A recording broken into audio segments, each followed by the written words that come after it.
Indian society was modeled by Great Britain. In some ways, India followed in terms of education. For example, Indians began attending universities.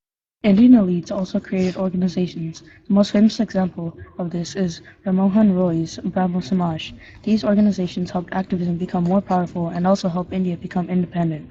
Other than education, the 19th century saw a spike in religion and organizations. The beliefs of the Aligarh and Sir Syed were influenced by the British. During the mutiny, Sir Syed made a list of the Muslims that remained loyal to the British. Sir Syed wanted to include the Indian Muslims by founding the Anglo-Oriental College in 1875. He began using Western and Islamic styles to teach. This brought in more Muslims from around India. With many Indians seeking social and religious movements, political parties were bound to be created. Indians started discussing the drain of wealth theory. The theory explained that the British was draining India of its wealth. Nationalists did not completely reject the British, but they did call for reforms. Dadabhai Naoroji, the first Indian in British Parliament, wrote about reforms and wanted to end Indian poverty. The political groups were fixated on fixing problems with education, sanitation, policy, poverty, and public health. The National Congress, sometimes just called the Congress, was making an impact in political reforms, but many Indians weren't too happy about all the reorganization.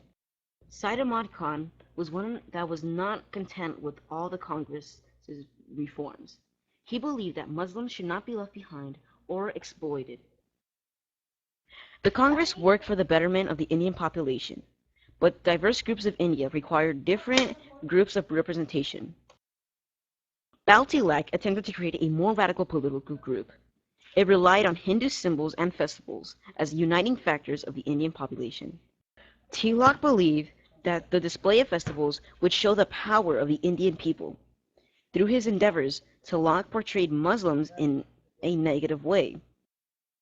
Tilak's actions and ideas represented a growing pride in Indian nationalism.